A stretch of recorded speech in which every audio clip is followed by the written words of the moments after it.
Right. So thank you so much for joining this preparatory session of Boss 28.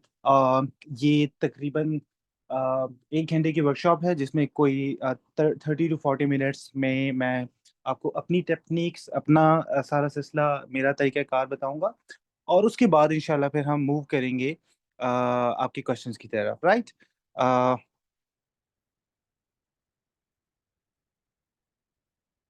Okay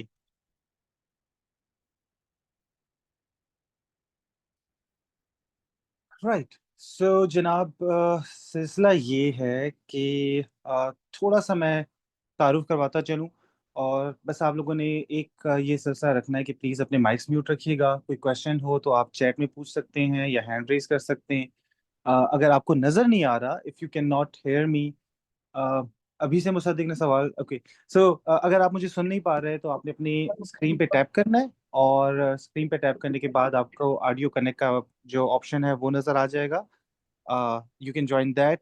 And again, I'm requesting time and again to please keep your mics mute. मैं अभी भी बात करते हुए ना मैं mics mute कर रहा हूँ सो इस हवाले से मेरी रिक्वेस्ट होगी कि प्लीज़ बाकी जो होता है हो एक तो एनोटेशन पे क्लिक मत कीजिएगा कोई आपको पेंसिल का निशान दिखाई देगा आपने वो नहीं करना उस पर क्लिक और दूसरा ये कि आपने माइक्स को म्यूट रखना है ठीक है और कोई क्वेश्चन हो कुछ भी हो तो आप फील फ्री टू आस्क एक बार जहन में रखिएगा कि जो सवाल आपके जहनों में आ रहे हैं ना वो बाकियों के जहन में भी आ रहे हैं ठीक है तो feel free to ask don't think कि कोई सवाल स्टूपिड है ये कैसा सवाल है या ये तो बच्चों वाला सवाल है नथिंग लाइक दैट राइट हम सब स्टूडेंट्स हैं हम सब सीख रहे हैं हमारी एज का मैं हम पहली बार अप्लाई कर रहे हैं हमें अंदाजा ही नहीं है तो that is why I am conducting this session क्योंकि मैं इस रास्ते से गुजर चुका हूँ मेरा मानना है कि जो बंदा एक रास्ते से गुजर चुका होता है ना उससे बेहतर कोई भी नहीं होता जो आपको उस पोजीशन पे गाइड कर सके तो बेशुमार दुनिया के बड़े बड़े प्रोफेसर होंगे एक्सपर्ट्स होंगे इन फील्ड्स के लेकिन अगर किसी ने खुद ये टेस्ट दिया है तो वो शायद आपको बेहतर गाइड कर सकता है उसको पता है कि क्या क्या सवालात होते हैं क्या क्या चैलेंजेस होते हैं क्या क्या मुश्किलात होती हैं माली हालात किस तरह के होते हैं वो तमाम चीज़ें I understand right so don't worry don't hesitate in asking any questions so with that let's begin and please keep your mics mute मैं बार बार देख रहा हूँ स्क्रीन और मेरे लिए मुश्किल हो रहा है अभी मुझे दो माइक्स जो है ना नजर आ रहे हैं और अब तो तीन हो गए वो तो please please keep your mics mute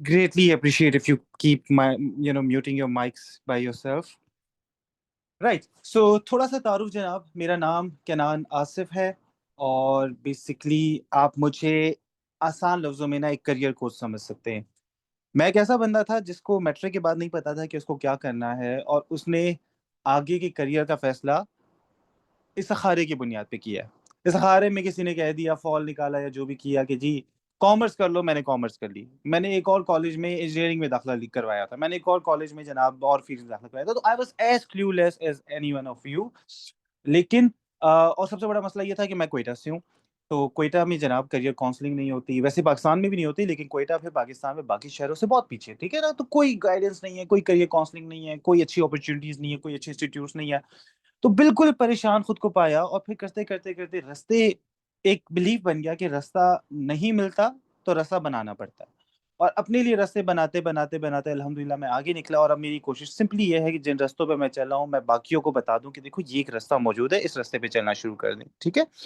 so this is the whole goal okay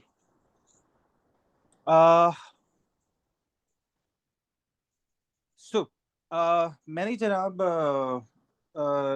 मैं एक पीएचडी कैंडिडेट हूँ एंटरप्रेन्योरशिप में university of Massachusetts Lowell USA में राइट नाउ मैंने ऑल पाकिस्तान जो सीनियर ऑडिटर के एग्जाम्स होते हैं उसमें मैंने टॉप किया है इसके अलावा मैंने मेरी कस्टम में एक जॉब मिली है और मैंने ग्रेड 16 पर कस्टम्स में काम करके कस्टम की नौकरी को छोड़ा है ठीक है लोग कस्टम में लगते नहीं है लगते हैं तो छोड़ते नहीं है I got the job I work there I didn't like the job I left the job इसके अलावा OG 1 का मैंने टेस्ट पहली अटेम्प्ट में अपना क्लियर किया था OG 2 में फिर मैंने दोबारा अप्लाई किया अच्छा पहला टेस्ट क्लियर करके जॉब लग गई फिर एक मिसहैप हो गया तो मैं नहीं ज्वाइन कर सका फिर OG 2 में मैं अपेयर हुआ बोर्ड्स का टेस्ट मैंने फेल किया एक नंबर से बस फिर दिल में आग लग गई मैंने कहा ऐसी की तैसी ये कैसे हो सकता है थोड़ी सी ईगो मुतासिर हो गई तो दोबारा मेहनत करना स्टार्ट कर दी नेक्स्ट टाइम मैंने YPFB का एग्जाम OG 2 का दिया और उसमें मेरे 84 मार्क्स आए तो मैंने क्लियर किया मैंने इंटरव्यू क्लियर किया ऑफर आई बट मुझे शौक था टीचर बनने का तो मैंने एक यूनिवर्सिटी को ज्वाइन कर लिया as a lecturer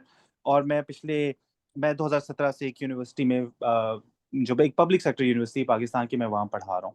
so this is a little bit of introduction, और मैंने जैसा आपको बताया कि मैं इस वक्त पीएचडी कर रहा हूँ एंटरप्रेन्योरशिप में। राइट। सो जनाब, थोड़ा सा बात कर लेते हैं इस बोर्ड्स के एग्जाम पर। ये एग्जाम कैसा है, ये क्यों ज़रूरी है, इन एग्जाम्स की तैयारी करने के क्या फ़ायदे हैं, और ये तमाम चीज़ें आपको थोड़ा बहुत गाइड कर सकती हैं।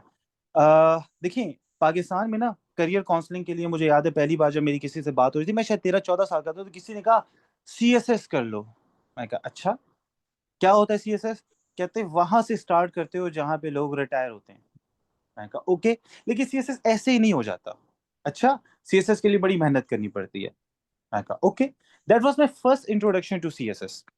लेकिन मैं हमेशा ऐसा बंदा हूँ जो, जिसपे घर की जिम्मेदारियां थी, बाकी सिलसिले थे, तो मेरे लिए पॉसिबल नहीं था कि मैं नौकरी भी करूँ, मैं सुबह शाम पढ़ाई भी करूँ। मैंने अपनी यूनिवर्सिटी अटेंड नहीं की, मैं यूनिवर्सिटी की रेगुलर क्लासेस को छोड़ के मैं जाके ट्यूशन पढ़ा रहा होता, ताकि ताकि मैं घर चला सकूँ। तो I like I did not have time कि मैं सीएसएस जैसे एग्जाम की तैयारी कर सकूं। और फिर मुझे पता लगा कि यार और भी तो रास्ते हैं जिंदगी में सीएसएस के अलावा।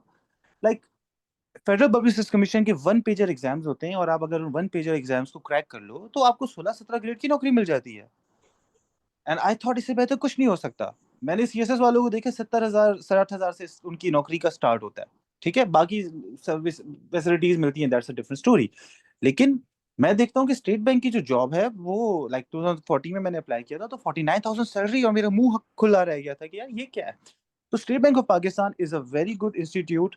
ये आपको बहुत अच्छी सैलरीज दे रहा है इस वक्त। इनकी सैलरीज, अगर मैं गलत नहीं हूँ तो कोई, अगेन मैं थोड़ा सा अपडेटेड नहीं हूँ, क्योंकि जब मैंने अप्लाई किया था 2017 में OG2 के लिए, तब 90,000 थी। ठीक है।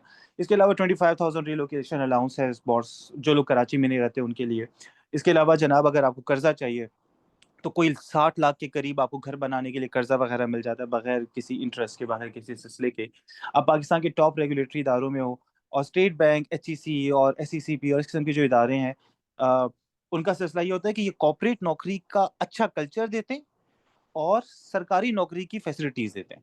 ठीक है, तो this is something very important.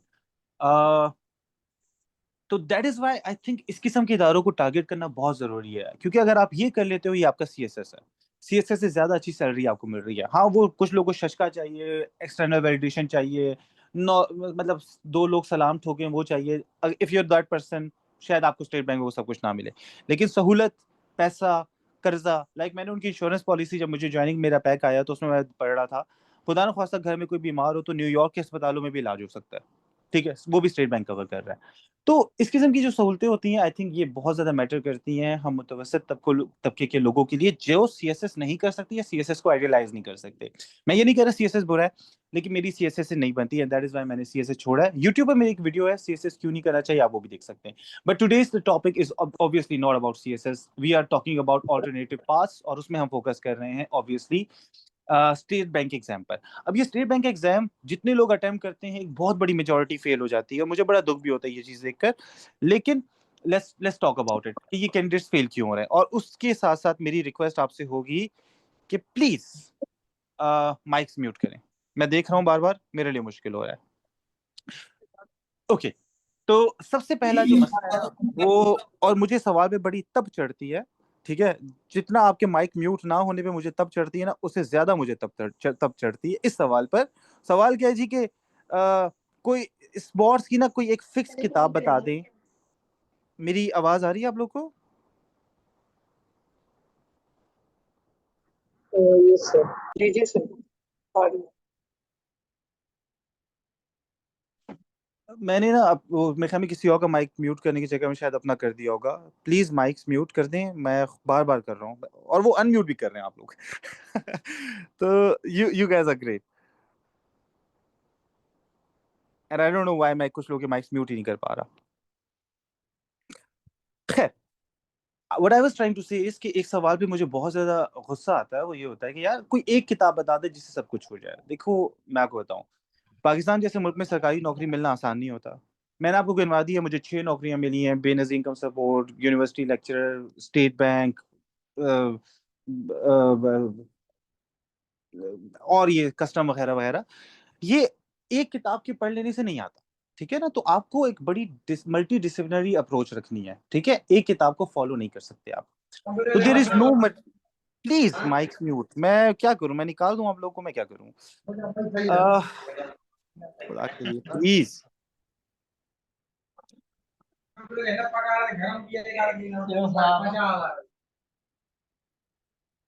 This is last warning, अगर किसी का माइक अभी अनम्यूट होता है तो मैं उनको निकाल दूंगा, ठीक है ना, नाराज नहीं होइएगा। सबसे पहली बात यह कि there is no material, there is no magical book.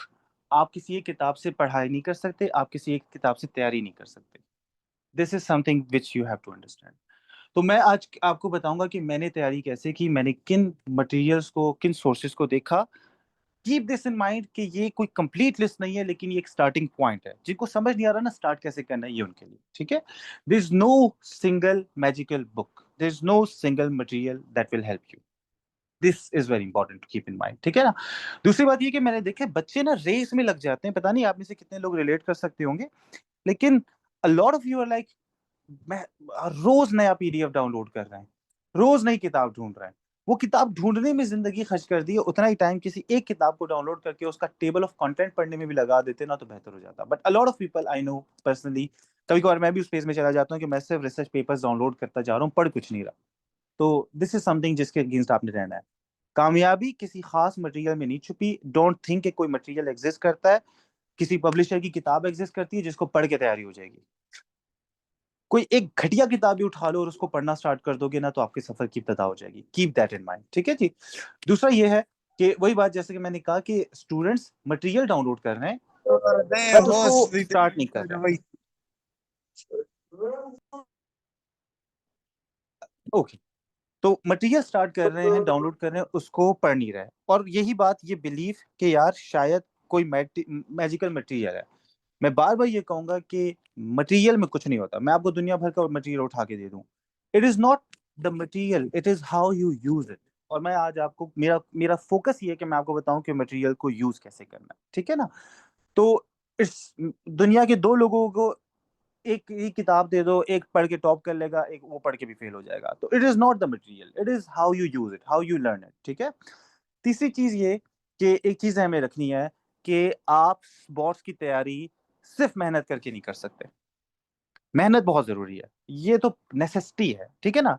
But वो हम रिसर्च की जुबान में कहते हैं नेसेसरी बट नॉट सफिशिएंट, कि यार एक चीज जरूरी है, बहुत जरूरी है, लेकिन क्या सिर्फ वो काफी है? नहीं, आपको कुछ और भी चाहिए। जैसे सिर्फ मेहनत पे बात आती है, किस्मत पे बात आती है, तो सिर्फ मेहनत नहीं, आपको अपनी, आपको स्मार्ट वर्क करना है, आपको स्मार्ट लर्निंग टेक्निक्स यूज करनी है।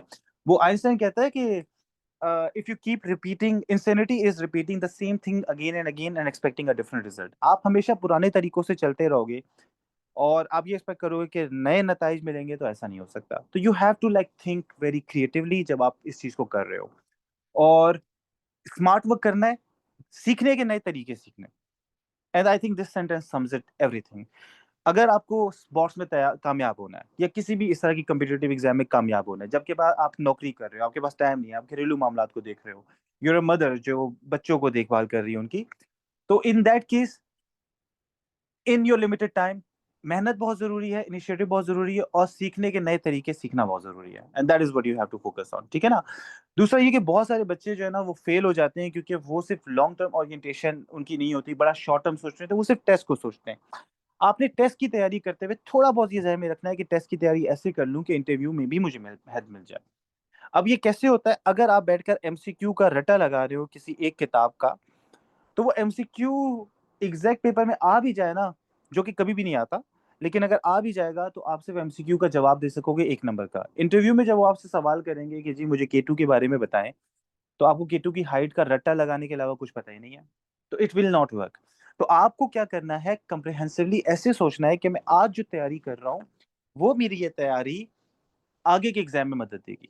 एंड लास्ट एक मैं आपको थोड़ा सा मेंटेलिटी बता दूं, बल्कि दो पॉइंट्स हैं जो मैं रेस करना चाहूंगा। पहला पॉइंट, बहुत सारे बच्चों को ये लगता है कि खुदा ना ख्वास्ता, मिसाल के तौर पर मैं आपने अपनी तैयारी देखी, डेट शीट आ गई है, आप रेडी नहीं है, आप क्या करेंगे? आप बोलेंगे यार आई एम नॉट रेडी, तो मैं अपेयर ही नहीं हो रहा, मैंने वैसे ही फेल हो जाना है। वो अल्लाह के बंदे, तुमने पेपर दे के फेल हो जाना है, तो पेपर ना दे के तुम बड़ा पास हो जाओगे। क्यों नहीं दे रहे पेपर? अपने आप को नाकामी से बचाना चाहते हो, या ये कि आप सिर्फ ये फेस नहीं कर सकते कि आपके मार्क्स कितने बुरे आए? अगर आप इतना नाकामी से डर रहे हैं तो कामयाबी का तो सवाल ही पैदा नहीं होता ना। मतलब अगर आप भीगने से डरते हैं तो फिर आप स्विमिंग भाई आपके लिए नहीं है। अगर आप नाकामी से डरते हैं तो कामयाबी का ख्वाब आपके लिए नहीं है। तो इट्स वेरी इंपॉर्टेंट कि आप ट्राई करो, आप टेस्ट करो। आपने फेल भी होना है तो कोई बात नहीं, आपकी तैयारी नहीं भी है तो कोई बात नहीं, आपको नजर आ रहा है कि मैं पास नहीं होऊंगा तो भी कोई बात नहीं। मैंने 6 गवर्नमेंट जॉब्स के टेस्ट कभी भी इस तरह से सोच के पास नहीं किए कि यार मैं इस टेस्ट के लिए तैयार हूं या नहीं हूं, और अगर मैं नहीं हूं तो मैं छोड़ दूं। मुझे हमेशा ये था कि मैं बोर्ड्स की तैयारी कर रहा हूं, मैं कामयाब होता हूं या नहीं होता आई डोंट केयर, लेकिन बोर्ड्स की तैयारी करके जब मैं सीनियर ऑडिटर का पेपर देने जाऊंगा तो मुझे हेल्प हो जाएगी। मेरे साथ ये मौजूदा हुआ एक तरह से, जब मेरा यूनिवर्सिटी में लेक्चर का इंटरव्यू था, तो पता नहीं आउट ऑफ नोवेयर किसी से ये सवाल नहीं हुए, मुझसे ना फॉरेन एक्सचेंज पे बात होने लग गई। दुनिया में सबसे ज्यादा फॉरेन एक्सचेंज रिजर्व्स किसके हैं? मेरे फरिश्तों को भी नहीं पता था स्पोर्ट्स की तैयारी से पहले। स्पोर्ट्स की तैयारी के दौरान मुझे पता लगा चाइना के। तो मैंने फट से जवाब दे दिया चाइना के। और मैं थोड़ा ओवर कॉन्फिडेंट भी हो गया, और मैंने सीखा जिंदगी में कि फिर ये नहीं करना। और मैंने कहा सर, मैंने फिगर भी बता दी, मैंने कहा फॉर एग्जाम्पल $300 बिलियन। तो कहते हैं फिर से बताएं, मैं कहा $300 बिलियन। कहते हैं नहीं, 301, समथिंग लाइक दैट। मैं चुप हो गया। तो कहते हैं अच्छा पाकिस्तान के फॉरेन एक्सचेंज रिजर्व कितने? फिर मैंने कह दिया $21 बिलियन। कहता नहीं, 29.5। आई डोंट नो, मतलब वो एक सिलसिला मैं से बता रहा हूँ, सॉरी मेरे ख्यालात में निकल गया। लेकिन अगर मैंने स्टेट बैंक की तैयारी ना की होती, मेरा यूनिवर्सिटी का टेस्ट क्लियर ना होता। तो ये मत सोचो यार कि आपका ये टेस्ट तैयार नहीं होता तो आप फेल हो गए, तो आप काम आपके पास टाइम टाइम नहीं है तैयार होने का। सितारों के आगे जहां और भी, और इतने एग्जाम्स है, इतने एग्जाम्स है, इतनी स्कॉलरशिप्स के एग्जाम्स होते हैं, इतने दूसरे अपॉर्चुनिटीज के एग्जाम्स होते हैं। आप इस टेस्ट की तैयारी करोगे, हर एग्जाम खुल जाएगा। हर टेस्ट मुंह उठा के आपसे यही मैथ्स मांग रहा है, ये इंग्लिश मांग रहा है, ये एनालिटिकल मांग रहा है, ये जीके मांग रहा है। So preparing for this exam actually helps you prepare for other exams. With this attitude in mind, always go for it. और मुझे अक्सर सवाल आते हैं कि सर मेरिट है या नहीं है। मैं आपको बता रहा हूँ, पाकिस्तान सिर्फ स्टेट बैंक की बात नहीं कर रहा, पाकिस्तान जैसे मुल्क में अगर मैं अकेला 5 या 6 गवर्नमेंट जॉब्स ले रहा हूँ, आप भी ले सकते हो। सिंपली ये कि ये मेरिट एग्जिस्ट करता है, ये नहीं कि सिफारिश नहीं है, ये नहीं कि रिश्वत नहीं है। लेकिन अगर आप इतने लेवल पे चले जाओगे कि आप, अगर 10% भी मेरिट है ना, तो आपका टारगेट ये होना चाहिए कि 10% मेरिट पे आना है। डोंट थिंक कि यार मेरा डोमिसाइल कराची का है, लाहौर का है, कोयटा का है, इस्लामाबाद का है। ये फ्रस्ट्रेशन भी होती है लोगों में। This doesn't work, this does not work, ठीक है ना? तो आपका फोकस होना नहीं चाहिए कि दूसरों के साथ क्या सिलसिले और मेरी लिमिटेशंस क्या है। ये सिर्फ ये कि अपने आप, अपनी स्ट्रेंथ्स को रिकॉग्नाइज करना, अपनी स्ट्रेंथ्स पे काम करना, और सबसे इंपॉर्टेंट अपनी वीकनेसेस को रिकॉग्नाइज करके उनको इंप्रूव करना। This is how you learn. और आगे मैं मिस्टेक्स डायरी की भी बात करूंगा, तो आप वो भी देखिएगा। अच्छा जी, आ, अब आ जाते हैं पैटर्न पर। बहुत सारे लोगों को पैटर्न का नहीं पता। तो पैटर्न जनाब ये है कि आपके पेपर के 3 पोर्शंस होंगे। एक इंग्लिश होगा, एक एनालिटिकल रीजनिंग होगा, एक जनरल नॉलेज और इकोनॉमी ऑफ पाकिस्तान का होगा। एनालिटिकल रीजनिंग के हवाले से समझ लें कि एनालिटिकल रीजनिंग सबसे डिफिकल्ट, सबसे मुश्किल है। और मेरे ख्याल में इंग्लिश भी ऑनेस्टली काफी मुश्किल है, या बहुत सारे लोगों के लिए जीके भी होगी ऑब्वियसली। लेकिन इंग्लिश का और एनालिटिकल रीजनिंग का मसला ये है कि इंग्लिश सारी उम्र हमें पढ़ाई है, लेकिन हमें कभी भी इन टेस्ट के हिसाब से नहीं पढ़ाई। जीके में तो आप कह सकते हो ना, पढ़ी नहीं है, तो ठीक है। एनालिटिकल रीजनिंग की भी कभी भी फॉर्मल तैयारी नहीं हुई हमारी। तो हमें किसी यूनिवर्सिटी में पढ़ाया ही नहीं जाता, फिर टेस्ट लेने आए तो ये आ जाता है। एंड दैट इज वाई मैं बड़ा पैशनेट हूँ इस हवाले से कि बच्चों को ये चीजें सिखाऊं, क्योंकि यूनिवर्सिटीज नहीं सिखाती। तो मैंने शुरू में ही कहा था कि प्लीज एनोटेशन वगैरह से ना इज्तनाब करना, ये लकीरें जो हैं ये मत खींचेगा, लेकिन खैर ये होता रहता है। अच्छा, तो जनरल नॉलेज का फिर सबसे बड़ा चैलेंज ये है कि शुरू कहाँ से करें। तो हम इंशाल्लाह इन तमाम चीजों पे बात करेंगे, ठीक है? तो आपने सहन में रखना है, क्या चीज, क्या बातें सहन में रखनी है कि there are 3 portions, English, analytical reasoning और जनरल नॉलेज। मुझे एग्जैक्ट याद नहीं है, आप लोग ज्यादा बेहतर जानते हैं मुझसे, लेकिन एक पोर्शन, 2 पोर्शन 30 मार्क्स के हैं, और एक पोर्शन जो है वो 40 मार्क्स का है। तो टोटल 100 मार्क्स हो जाते हैं। ये ध्यान में रखना कि 2 घंटे का पेपर नहीं है, 100 मिनट्स का पेपर है, 1 घंटा 40 मिनट का। तो ओ माई गॉड, वो जो एक स्ट्रेस है, वो जो चैलेंज है कि 100 मिनट में 100 क्वेश्चंस करने हैं, वो बड़े मजे की चीज है और ये तजुर्बे से आती है। थोड़ी सी मैं अपनी टेक्निक्स आपको सिखा दूंगा ताकि मेरी मेरी गलतियों से आप ये सीखें। And I am not kidding, मैंने जिंदगी में बड़े टेस्ट दिए वाले। 2014 में शायद मैंने कोई 15,000 रुपए, हालांकि 200-300 रुपए उस वक्त फीस होती थी। तो और अब मैं देख रहा हूँ 11 साल हो गए अब तो अंदाजा हो रहा है कि बुढ़ापा किस कदर करीब आ गया। लेकिन खैर but I am trying to say कि मैंने बहुत ही टेस्ट दिए हैं। तो सो मच सो कि मेरे घर वाले मजाक उड़ाते थे कि कोई हमसे पूछे कि यार केनान क्या करता है, तो हम कहते हैं संडे को टेस्ट देता है। तो this is how it works, right? बहुत सारे टेस्ट देने, बहुत सारे प्रैक्टिस करनी है, and eventually you will be able to crack these exams. ये एक लाइन है जो मुझे बड़ा फ्रस्ट्रेट कर रही है, किसी ने एनोटेट कर दी स्क्रीन पर, अगर आप रिमूव कर सकते हैं तो प्लीज कर दीजिएगा। अब आ जाती है जी पहला सेक्शन जो है इंग्लिश का, उसको कैसे करना है, उसमें क्या क्या आता है थोड़ा सा देख लेते हैं। पहला है जनाब, क्वेश्चंस जो आते हैं वो हैं सिनोनिम्स एंटोनिम्स के। जिंदगी आपकी अजाब हो जाती है जब आप ये जीआरई के टेस्ट की वोकैबुलरी को देखते हो और आप कहते हो या खुदा ये क्या माजरा है। फिर इसकी टेक्निक हमें सिखाई जाती है। मैंने हमेशा यही सुनी थी लोगों से कि यार डॉन अखबार पकड़ो और डॉन की जो वोकैबुलरी है, उसके जो आर्टिकल्स हैं, उसको पढ़ना शुरू कर दो। डॉन पढ़ के तो हिम्मत आने की बजाय हिम्मत कम हो गई उल्टा, कि या खुदा ये क्या है, इतना बुरा हूं मैं, राइट? तो तारे जमी का जो बच्चा था ना, वो खुद को मैंने समझना शुरू कर दिया कि may be I am that person, right? कुछ भी नहीं आता और हम सब के साथ होता है। फिर कहीं से एक फेसबुक ग्रुप से मुझे एक पता लगा कि यार जीआरई नाम का कोई टेस्ट होता है, हाई फ्रीक्वेंसी वर्ड्स होते हैं। अच्छा, उसको देखते हैं। तो वो जीआरई हाई फ्रीक्वेंसी वर्ड्स की तलाश में मैं निकला। एंड ये आपका पहला स्टॉप है। आप इंग्लिश डिक्शनरी के 50,000 वर्ड्स याद नहीं कर सकते। अंग्रेजों को मैं यहाँ यूएस में पीएचडी के साथ साथ मैं स्टूडेंट्स को पढ़ाता हूँ। तो कभी कभार ऐसा होता है कि मैं कोई ऐसा वर्ड बोल देता हूँ जो उनका नहीं पता होता, गोरों को नहीं पता। ठीक है? तो जैसे उर्दू का वर्ड कोई ऐसा है जो मैं बोल दूं आज आपके सामने, तो शायद आपको नहीं पता। ठीक है? तो दे डोंट नो। तो जीआरई हाई फ्रीक्वेंसी के जो वर्ड्स हैं, जीआरई का जो एग्जाम है, ये पीएचडी में स्कॉलरशिप वगैरह के लिए यूज होता है। मैंने ये एग्जाम दिया तो मेरी पीएचडी की स्कॉलरशिप लग गई। तो मैंने इस एग्जाम की के स्पोर्ट्स के लिए जो तैयारी की थी, वही बात वो मेरे पीएचडी की तैयारी में काम आ गई। और जीआरई की हाई फ्रीक्वेंसी वर्ड्स को मैंने पकड़ा। अब ये क्या है? ये 500 से 800 वर्ड्स हैं। 500 से 800 वर्ड्स को तैयार कर लो, आपकी जिंदगी बहुत हद तक आसान हो जाएगी। मैं ये नहीं कह रहा तैयारी करना आसान है, ये सुनने में अच्छा लग रहा है। बैठोगे ना, वर्ड्स याद करोगे, अगले दिन फिर भूल जाओगे, एक लफ्ज का मतलब दूसरे से निकाल लोगे। दो लफ्ज बहुत ज्यादा आपस में मिलते जुलते हैं, you won't be able to get कि यार अच्छा इसका मीनिंग क्या था, इसका मीनिंग क्या था। मुश्किल बहुत है। तो ये भी, इसके भी तरीके हैं, हम उसमें बात करेंगे। लेकिन पहला काम तो ये है ना कि क्या करना है, कैसे करना है, इज अ डिफरेंट स्टोरी। वो फिर इंशाल्लाह हम कभी डिटेल में बात करेंगे। तो जीआरई हाई फ्रीक्वेंसी वर्ड्स को पकड़ लें आप। This is your first stop. इसके लिए मैं हमेशा, एक तो जीआरई को आप देखोगे, जीआरई हाई फ्रीक्वेंसी वर्ड्स को, इसके लिए ना मैं आपको, मैं लिख के दे रहा हूँ चैट के अंदर, या मैं नहीं लिख के दे रहा, गूगल कर ले खुद। बैरन है, BARRON, या कोई भी जीआरई हाई फ्रीक्वेंसी वर्ड्स। इसमें टॉप 300 वर्ड्स पहले सीखें, फिर टॉप 500 सीखें, फिर टॉप 800 सीखें, फिर टॉप 1000 सीखें। 1000 लफ्ज कर लोगे, जिंदगी आसान हो जाएगी। सिनोनिम्स एंटोनिम्स आपके लिए मजाक हो जाएगा। रीडिंग कम्प्रिहेंशन में जो बच्चे इसलिए मार खाते हैं कि उनको वोकेबलरी समझ नहीं आ रही, वो ठीक हो जाएगा। ये वर्ड्स सीख कर जब डॉन पढ़ने लगोगे, आप बोलोगे ये इतना आसान था। वो जो तारे जमीन का वो बच्चा था, वो सडनली आमिर खान बन जाएगा। You will realise, oh my God, right? Barron, yes, BARRON, ये वाला बंजर वाला बैरन नहीं। तो ये जीआरई हाई फ्रीक्वेंसी वर्ड्स करने हैं आपने।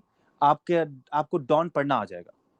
डॉन पढ़ने के लिए पढ़ के वोकैबुलरी बिल्ड करोगे, नहीं होगी। वोकैबुलरी बिल्ड करके डॉन पढ़ोगे, क्लियर हो जाएगा चीज। वर्ड्स को ग्रुप्स में सीखना, this is also an important technique. इसके अलावा यूट्यूब पर मेरी वीडियो है वर्ड रूट्स के नाम से। यूट्यूब पर मेरी वो वीडियो कभी सर्च करें आप, वर्ड रूट्स। वो आपको इतने मजे के तरीके मैंने सिखाए हैं, मतलब मैंने कोई 1 घंटे के अंदर शायद कोई 100-150 वर्ड्स याद करवाए अपने स्टूडेंट्स को, 1 घंटे के अंदर। और मैं आज भी उनसे पूछूं ना, तो वो उनको आते होंगे। हो सकता है आप में से कोई एक आध स्टूडेंट हो जो मेरे पिछले सेशंस जिन्होंने अटेंड किए हैं, तो दे नो, ठीक है ना, जिन्होंने पेड वर्कशॉप्स ली हैं। तो वर्ड रूट्स का मेथड है, आप उसको भी देखें, ये भी आपको सीखने में मदद देगा। सो this is the most important part. फिर कह रहा हूं, दुनिया भर की डिक्शनरी नहीं पढ़ी जा सकती, ना याद हो सकती है। जीआरई हाई फ्रीक्वेंसी वर्ड्स के साथ दोस्ती कर लें, you will be able to crack this exam, not only this exam but any other exam in the world, इंशाल्लाह। ठीक है, तो एक तो ये है जनाब सिनोनिम्स एंटोनिम्स। दूसरी टाइप ऑफ क्वेश्चंस आते हैं एनालॉजीज। ये सबसे ट्रिकी क्वेश्चंस हैं, मेरे लिए सबसे मुश्किल क्वेश्चंस हैं। तो आज आप ये मेरे सामने भी रख देना तो मैं 10 में से 5 कर सकता हूँ, मैं 5 नहीं कर सकता, आई टोटली एडमिट इट। ठीक है, क्योंकि एनालॉजीज में बाज़ औक़ात वो वर्ड्स ही ऐसे आ जाते हैं, या वो किसी चीज़ों के ऐसे नाम होते हैं, सब्जियों के ऐसे नाम है जो पता ही नहीं कि सब्जी का नाम है या जहाज का नाम है या किसी और चीज़ का नाम है। वो आपको ताल्लुक डेवलप करना होता है। अगर आपको वर्ड्स के मीनिंग्स आते हो तो ताल्लुक डेवलप करना बड़ा आसान हो जाता है, लेकिन बाज़ औक़ात वो फिर भी मुश्किल रहता है। तो आपको 2 स्टेप्स में काम करना है। एक तो वोकैब्युलरी बिल्ड करनी है ताकि आपको एनालॉजी में जो क्वेश्चन है वो समझ आए, और दूसरा आपको ये करना है कि आपको ताल्लुक बनाना है। अब सवाल ये पैदा होता है कि क्या मतलब एनालॉजीज का। एनालॉजीज में ये होता है कि आपको 3 वर्ड्स दिखाते हैं और चौथा वर्ड ब्लैंक होता है। पहले 2 वर्ड्स में एक ताल्लुक है। मिसाल के तौर पर हंटर और गन, ठीक है, कारपेंटर और डैश। अब हंटर और गन में क्या ताल्लुक है कि हंटर अपना काम यानी शिकार करने के लिए गन का इस्तेमाल करता है, तो कारपेंटर अपना काम करने के लिए किस चीज का इस्तेमाल करेगा? ऑप्शंस है नाइफ, स्वॉर्ड, क्या कहते हैं इसको, आरी को मेरे से निकल गया, सॉ, और चौथा है च्युइंगम। राइट, तो आंसर इज सॉ, एग्जैक्टली। ठीक है, ये एनालॉजीज हैं कनेक्शंस डेवलप करने, ये हो जाते हैं। अगेन पास्ट पेपर्स देखोगे, मॉडल पेपर्स देखोगे, आपको सब मिल जाएगा। तीसरा पोर्शन है रीडिंग कंप्रिहेंशन का। रीडिंग कंप्रिहेंशन में 2 चैलेंज है, एक है वोकैबुलरी, दूसरा है डॉट से डॉट कनेक्ट करना, पहले सेंटेंस को आखिरी सेंटेंस से कनेक्ट करना। इसकी टेक्निक पहली मैं फिर वही बताऊंगा, vocabulary, high frequency words, top 500, 800, 1000 words. ठीक है, इसके बाद आपको कम से कम पैराग्राफ का मतलब समझ आ जाएगा। दूसरा चैलेंज होता है कि पैराग्राफ में छुपी हुई मालूमात को पढ़ना। कभी कभार वो आपको कोई 1000 वर्ड्स का यानी 3-4 पेज का, 2 पेज का, 1 पेज का पूरा पैराग्राफ दे देंगे कि उसमें से डिटेल निकालनी है। रीडिंग कंप्रिहेंशन का तरीका सिंपली होता है कि सवालात को देखकर आपको अंदाजा हो जाना चाहिए कि इस पैराग्राफ को पूरा पढ़ना या नहीं पढ़ना। मैं अपनी टेक्निक आपको बता देता हूँ, और मेरे ऑब्वियसली देखिए हमारे पास टाइम ज्यादा नहीं है तो मैं आपको पूरा करके नहीं दिखा सकता, आई कांट टीच यू। ठीक है, but I can tell you what I did. मैं ये करता हूँ, आज मेरे सामने रीडिंग कम्प्रिहेंशन का क्वेश्चन आया तो मैं देखता हूँ कि यार ये डिटेल वाला क्वेश्चन है, ये कम्प्रिहेंशन यानी डीप रीडिंग वाला क्वेश्चन है, स्किमिंग करनी है कि नहीं करनी, वो लेंथ से अंदाजा हो जाता है। पहला काम मैं ये करता हूँ कि मैं ये देख लेता हूँ कि पहले पैराग्राफ का पहला सेंटेंस क्या है, या जनरली पैराग्राफ किस बारे में, दूसरा पैराग्राफ किस बारे में, मैं स्किम कर रहा हूँ, मैं पढ़ नहीं रहा, मैं तीसरा पैराग्राफ देखता हूँ किस बारे में। अब फॉर एग्जाम्पल पहले पैराग्राफ में माहौलियाती आलूदगी पे बात हो रही है, पॉल्यूशन पे बात हो रही है, दूसरे पैराग्राफ में आलूदगी के की वजूहात पे बात हो रही है कि क्यों होती है, तीसरे पे आलूदगी के असरात पे बात हो रही है, और चौथे में ये है कि टेक्निक्स बताइए कि आलूदगी पे काबू कैसे पा लें। आपको पूरा पैराग्राफ पढ़ने की जरूरत नहीं है, और ये बात कोई भी टीचर नहीं बताता, एंड मैं बड़ा परेशान हूं कि क्यों नहीं बताते यार। चैलेंज ये है कि 100 मिनट में करना है, 100 मिनट में पूरा पैराग्राफ पढ़ के काम हो ही नहीं सकता, टाइम ही नहीं है इतना। तो देख रहे हैं कि आपको पढ़ना आता है कि नहीं। तो पढ़ने का तरीका ये है कि आप स्किमिंग करोगे, आप देखोगे पहला पैराग्राफ किस बारे में, दूसरा किस बारे में, तीसरा किस बारे में, चौथा किस बारे में, फिर आओगे आप सवाल पर। पहला सवाल है कि जी इनमें से कौन से आलूदगी के असरात नहीं है। मैंने आपको कहा था तीसरे पैराग्राफ में असरात मौजूद है, नेगेटिव इफेक्ट्स हैं। तो आपको पूरा पैराग्राफ पढ़ना ही नहीं है, आपको डायरेक्ट तीसरे पैराग्राफ में देखना है वो क्या कह रहा है। अच्छा उसने ये कहा, ये कहा, ये कहा, चौथा ऑप्शन जो है जो मौजूद था हमारे पास उसका जिक्र ही नहीं हुआ, आपने आंसर दे दिया। As simple as that. You don't have to read the whole paragraph, क्योंकि पैराग्राफ पढ़ के याद ही नहीं होगा पढ़ा क्या।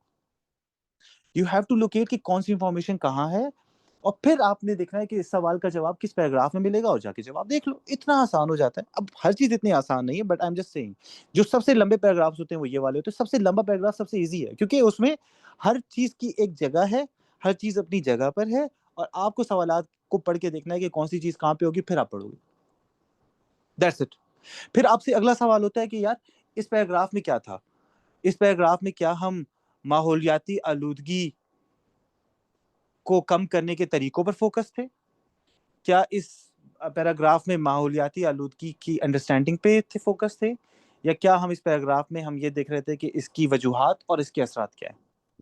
तो आपने जब पैराग्राफ्स को ओवरऑल स्किम कर लिया तो आपको पता यार, शुरू में नेगेटिव वजूहात पे बात हुई, कॉजेस पे बात हुई, बाद में इफेक्ट्स पे बात हुई, और आखिर में स्ट्रेटजीज पे बात हुई। तो ये फॉर एग्जांपल थर्ड आंसर हमसे मैच करता है। So this is how you deal with verbal. ठीक है,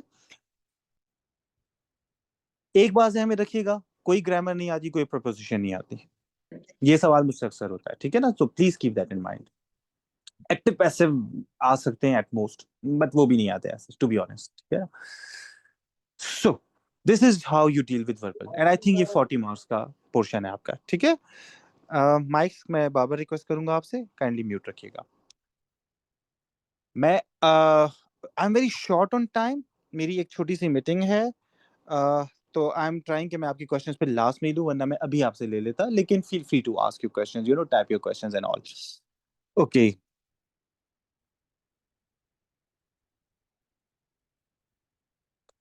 आगे आते हैं एनालिटिकल पर। एनालिटिकल में जनाब दो तरह के क्वेश्चंस होते हैं, शॉर्ट और लॉन्ग। और ये मेरी लाइफ की, मैं समझता हूँ कि सबसे इंटरेस्टिंग डिस्कवरी है कि कुछ क्वेश्चंस को आपने मैप कुछ में बनाना होता है, मैप्स बना के कुछ क्वेश्चन सॉल्व होते हैं, कुछ को नहीं करना होता मैप्स बनाकर। किन क्वेश्चन में मैप्स बनाने पे कोशिश नहीं करनी जहां पे एक पैराग्राफ के बाद एक सवाल है? डोंट मेक द मैप्स, क्योंकि मैप मेकिंग बहुत टाइम लेती है। आई होप आपको पता है, इतना बैकग्राउंड का आइडिया है कि एनालिटिकल क्वेश्चंस क्या होते हैं और मैपिंग उसमें क्यों जरूरी होती है। एनालिटिकल क्वेश्चंस में डिफरेंट सिनेरियोज होते हैं, जैसे एक टाइम टेबल बना रहे हैं स्कूल का, 6 टीचर्स हैं, 4 पीरियड्स हैं, 5 दिन क्लास होनी है, हफ्ते में 3 दफा क्लास लेनी है हर टीचर ने। एक टीचर कहता है मैं 9 बजे नहीं आ सकता, दूसरा कहता है मैं 11 बजे नहीं आ सकता, तीसरा कहता है मैं इतवार के दिन नहीं आ सकता, चौथा कहता है मैं फ्राइडे को आऊंगा और ट्यूसडे को आऊंगा, पांचवा कहता है कि मैं ट्यूसडे के दिन जल्दी लूंगा लेकिन थर्सडे के दिन लेट क्लास लूंगा। अब इन सारे लोगों के टाइम टेबल को कैसे अरेंज करें? सिंगल क्वेश्चन में आपको ये मैपिंग नहीं करनी, आपको सिर्फ सवाल को देख के इजीली हो जाएगा। दूसरा ये कि जो लॉन्ग क्वेश्चंस होते हैं उसमें मैप्स बनाने होंगे, टेबल्स बनाने होंगे, और वो सारा किस्सा क्या है कि शराइत को पढ़कर आपने एक ऐसी डायग्राम बना लेनी है कि सारी शराइत आपके जहन में आ जाए। या तो यादाश्त इतनी तेज हो कि आपको सारी शराइत जुबानी याद हो जाए, या आप उस मैप को देखो और आपको याद आए कि अच्छा ये कंडीशन एग्जिस्ट करती थी।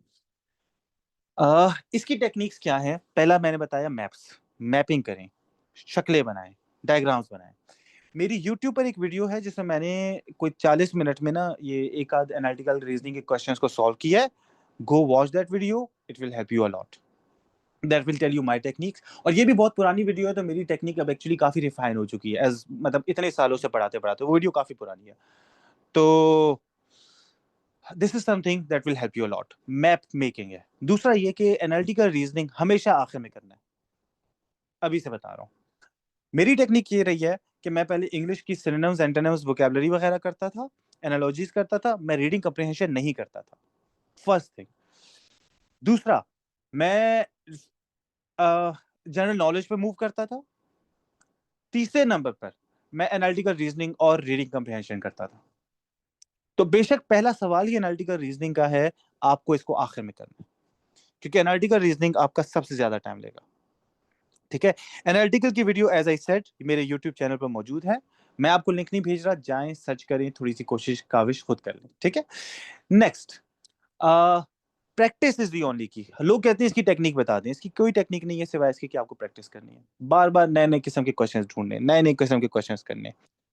तो आप वो कह रहे हैं वीडियो ओल्ड है, तो हाँ वो ओल्ड है, अब मेरी बात है, मेरे पास भी इतना टाइम नहीं कि मैं बार बार वीडियोस रिकॉर्ड करूं, तो आप गुजारा करें।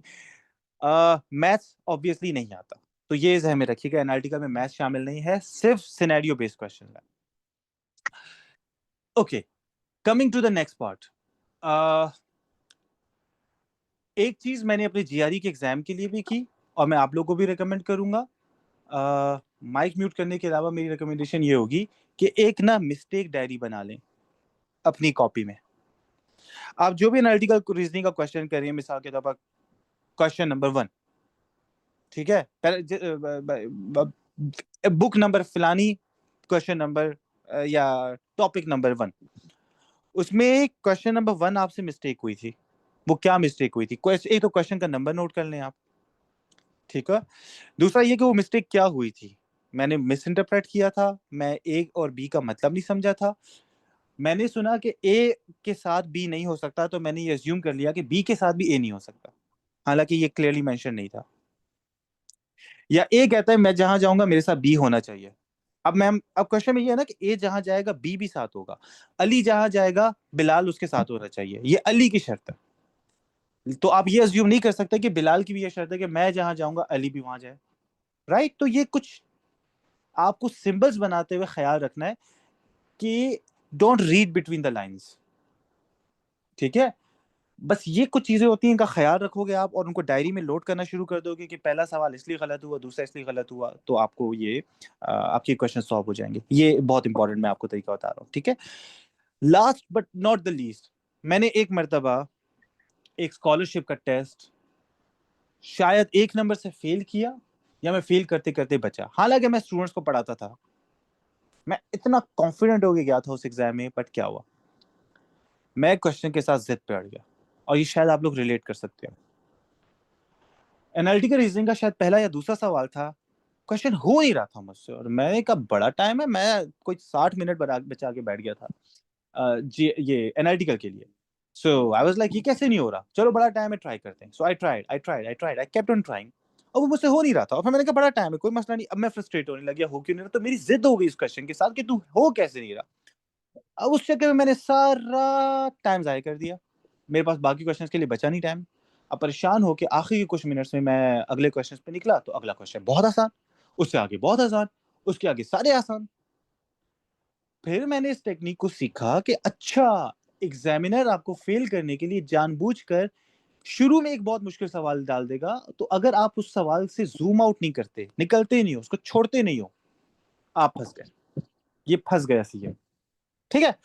आपने करना यह है कि अगर एक सवाल नहीं हो रहा, 2 3 4 मिनट लगाओगे, छोड़ दोगे। घड़ी के साथ तो दोस्ती इतनी जरूरी है कि मैं आपको बता नहीं सकता। मेरे एग्जाम्स में मेरा सबसे बड़ा साथी मेरी घड़ी है। आप घड़ी नहीं पहनते, मैं भी नहीं पहनता बाय द वे, तो लेकिन मैं एग्जाम्स के लिए खास तौर पे लेके जाता था, सेल डलवाता था। घड़ी सबसे इंपॉर्टेंट, ठीक है। तो zoom out of the questions, zoom out of the question, जो नहीं हो रहे हैं उनको छोड़ दो। वो जानबूझ के शुरू में रखा गया है ताकि तुमसे अटेम्प्ट ना हो सकता है वो सवाल ही गलत हो सकता है सवाल में मिस्टेक हो। तो क्वेश्चन से दुश्मनी नहीं करनी, आगे निकल जाना, ठीक है। एनालिटिकल के लिए ये टेक्निक है। Third, last but not the least, and we are very short on time, तो मैं थोड़ा इसको इतनी डिटेल में शायद ना बता पाऊं, I am very sorry, but I really want के हम जल्द से जल्द इस पे इसको मैं मीटिंग के लिए अपनी जो मेरी नेक्स्ट है मैं उसके रेडी हो जाऊँ। जनरल नॉलेज के लिए क्या करना है। जनरल नॉलेज में मैंने पिछले बैचेस में अपने स्टूडेंट्स के साथ, मुझे लगता है मैंने बड़ा जुल्म किया, मैंने उनको बहुत ज्यादा डिटेल में तैयारी करवा दी। पेपर जो थे वो बहुत सारे क्वेश्चंस पास पेपर से रिपीट हो गए। आप लोगों ने मेरी एक आध कैप्शन में देखा होगा करंट अफेयर्स, बट मैंने ब्रैकेट में लिखा नॉट सो करंट। तो भाई टेक्निक बता रहा हूँ, बहुत सारे क्वेश्चंस पास पेपर से रिपीट हुए हैं, जो करंट अफेयर नहीं है, 3 साल पुराने 5 साल पुराने सवाल है भाई, 2 साल पुराने सवाल है, व्हाट द हेल। बट यही हो रहा है, पिछले क्वेश्चन रिपीट हो रहे हैं। तो you have to make sure कि पास पेपर्स के साथ सबसे पहले दोस्ती करो। दूसरा ये है कि आपको इकोनॉमिक सर्वे ऑफ पाकिस्तान है, ये 150 पेज का डॉक्यूमेंट है। 150 पेज के डॉक्यूमेंट को नहीं पढ़ना। इसका पहला चैप्टर होता है, मैं बड़ा फ्रस्ट्रेट हो रहा हूँ, प्लीज माइक म्यूट कर दें, आप लोगों को खुद पता होना चाहिए।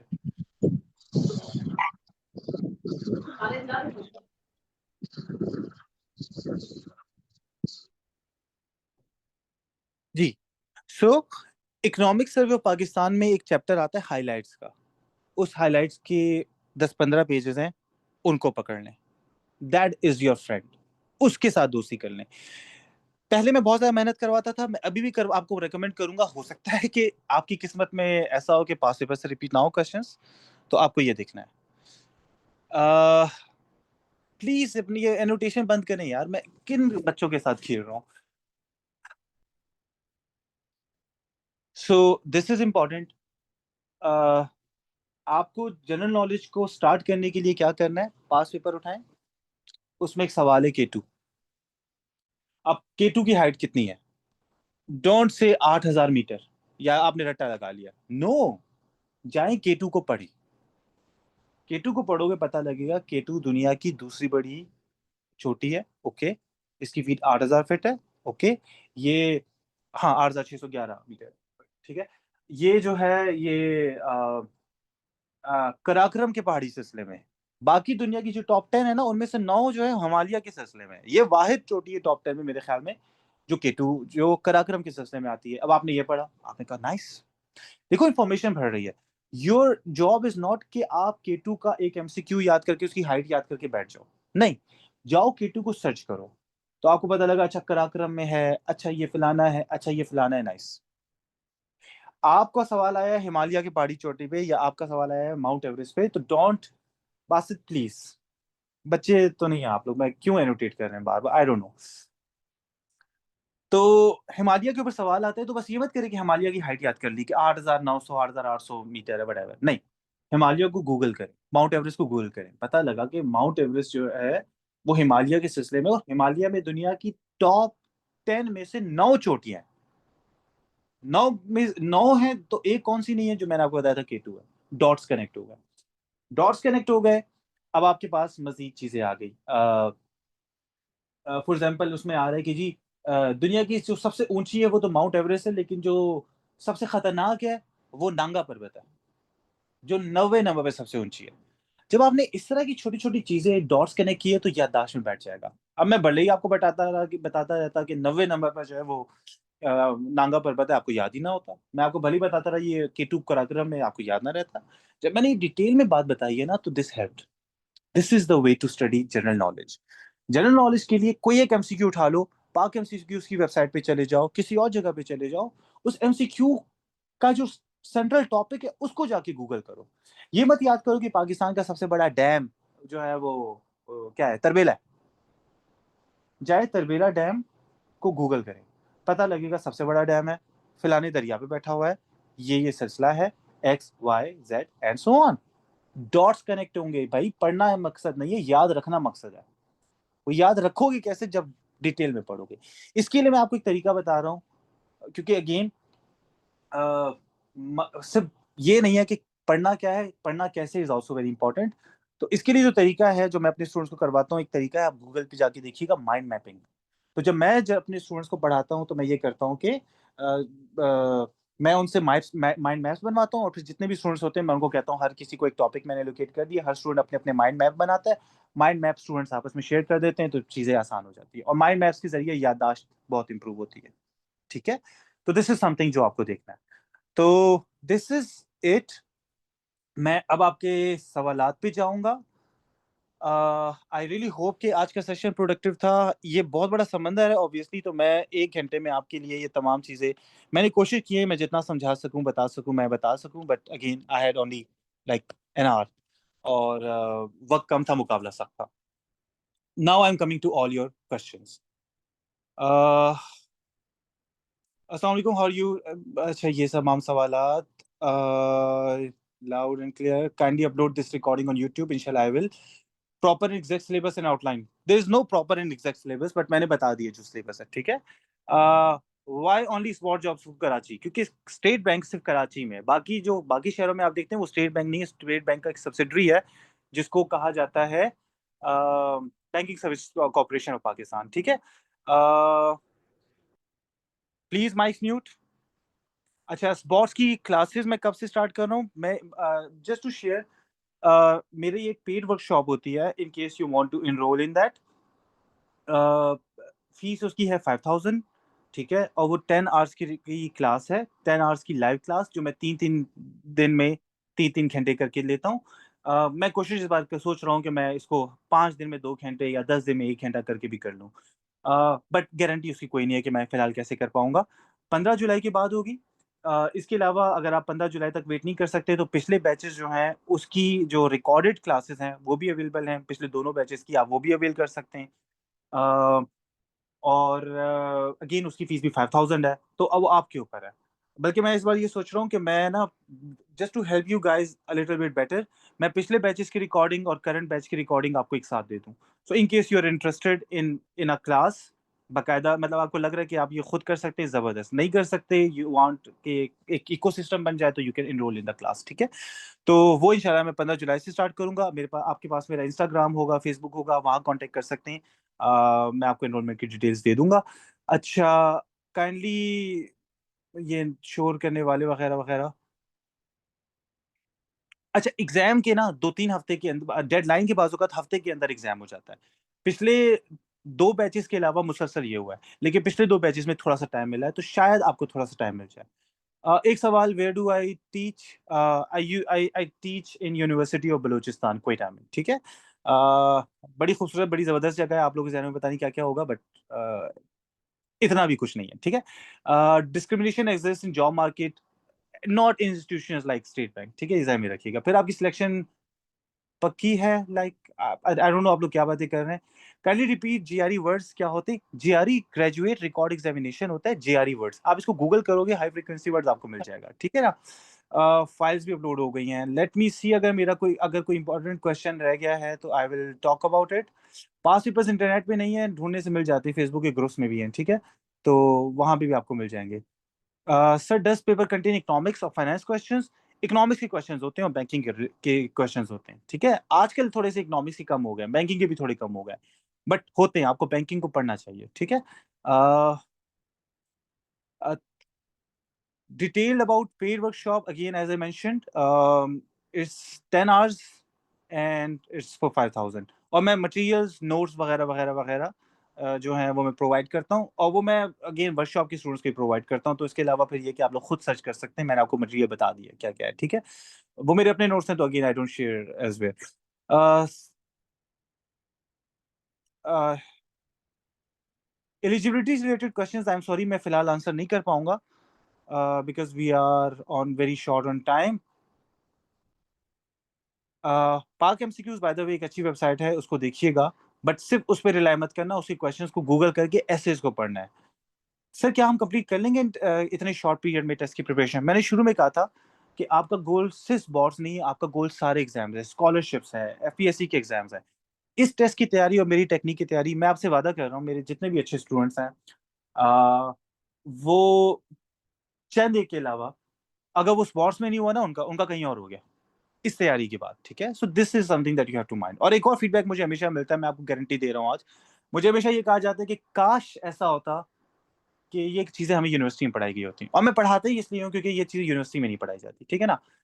अ, एग्ज़ैक्टली आई एग्री, मैं इसलिए चाह रहा हूँ मैं 10 दिन में सेशन करवाऊँ, बट मैं थोड़ा-सा मूव कर रहा हूँ, मैं सिटी चेंज कर रहा हूँ अपना, तो मैं इसलिए शायद मुसलसल 10 दिन ना कर पाऊँ। तो दैट वी विल सी इंशाल्लाह, ठीक है ना? नहीं तो आप रिकॉर्डिंग सेशन भी ले सकते हैं, या आप दोनों में भी वो कर सकते हैं। पिछले बैच की एक्सरसाइज हो तो क्लास में एनरोल करने की ज़रूरत होगी? आई डोंट थिंक सो, मतलब इसमें सिर्फ़ ये होगा कि मैं नए एनालिटिकल रीज़निंग के क्वेश्चन्स लेके आ जाऊँगा, मैं नई थोड़ी वोकैब्युलरी डिस्कस कर लूँगा जो पहले डिस्कस नहीं किया हमने। तो दैट्स द ओनली थिंग, ठीक है? अगर आपने पहला बैच लिया तो आपको पता है कि क्या-क्या पढ़ना है, कैसे पढ़ना है, तो आप कर सकते हैं खुद भी, ठीक है ना? बस बात ये होता है डिसिप्लिन की थोड़ी कमी होती है, मोटिवेशन की कमी होती है, तो पेड क्लास आपको वो थोड़ी-सी दे देती है। अ, एग्ज़ैक्टली। अच्छा जी, हाउ मेनी टोटल सीट्स? एक छोटी-सी टिप दूँगा, मैंने ज़िंदगी में कभी नहीं सोचा कि किस एग्ज़ाम की कितनी सीट्स हैं, ठीक है? अ, जब आप इन चीज़ों पे फ़ोकस करते हो ना, बस फिर आप अपनी एफ़र्ट को भूल जाते हो। आपका काम है कोशिश करना, फिर आपका काम है तवक्कल करना। कोशिश करें, तवक्कल करें, अल्लाह ताला हर किसी न किसी जगह आपको फिट कर देगा। यूट्यूब चैनल मेरा केनान आसिफ के नाम से है, so you can search that, और उसपे बहुत ज़्यादा कंटेंट है।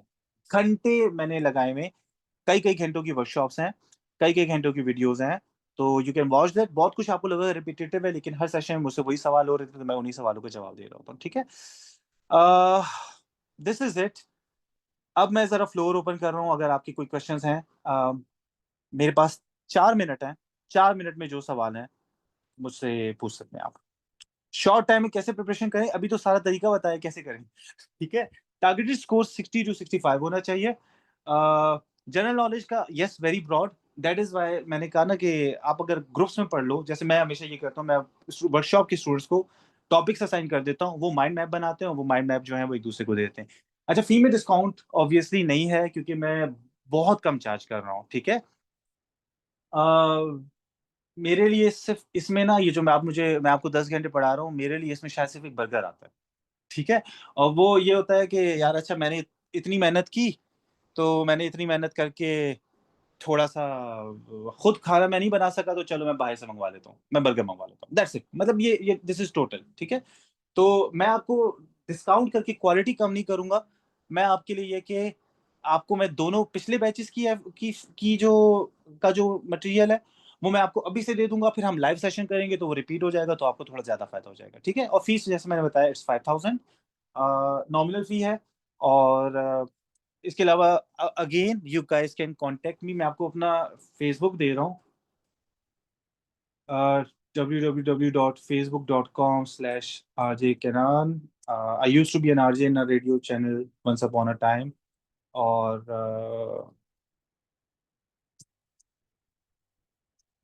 ये मिनिमम मार्क्स आपके 60 टू 65 हैं, ठीक है ना? 5000 यार देखो ना, डॉलर्स में कन्वर्ट करो ना, मैं अमेरिका में बैठा हुआ हूँ। तो कितने $15 हैं, 16-17 हैं, हाँ, बस यही याद है।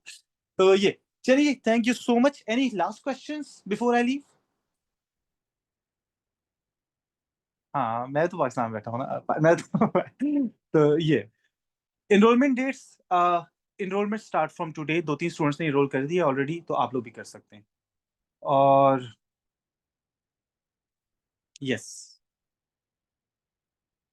अगर कोई क्वेश्चन आपके रह गए हैं, तो आप काइंडली मुझे इंस्टाग्राम पे या फेसबुक पे एक मैसेज कर सकते हैं। This is it. Statistical training scheme obviously अलग है, ठीक है? That's a different story. और इकोनॉमी ऑफ पाकिस्तान के लिए मैंने आपको बताया एफए की कोई बुक उठा लें, मैक्रो इकोनॉमिक्स की, बैंकिंग को थोड़ा बहुत देख लें, डीकॉम, बीकॉम का। इंटरनेट से आपको बड़ा आसान से मिल जाता है, किताबें भी क्यों लेते हो आप? और मैंने आपको बताया पाक एमसीक्यूज की website, economic survey of Pakistan. So do you know when the test will be? मेरा अंदाजा है कि आपका टेस्ट अगस्त के पहले हफ्ते में होगा, बट पहले भी हो सकता है या हो सकता है कुछ बाद, लेकिन अगस्त का पहला हफ्ता टारगेट रखिए, ठीक है? That's it. Thank you so much. It was a pleasure having you all. I'm very sorry we had very limited time, तो मैं सारे सवालात के जवाब नहीं दे सका। कट ऑफ मार्क्स हर पोर्शन में 60 टू 65 होते हैं, ठीक है? Thank you everyone. Inshallah, see you again and take great care of yourself. I hope I had recorded the session. Yes, I had. So मैं इसको YouTube पे भी अपलोड कर दूंगा, वो आप देख सकते हैं।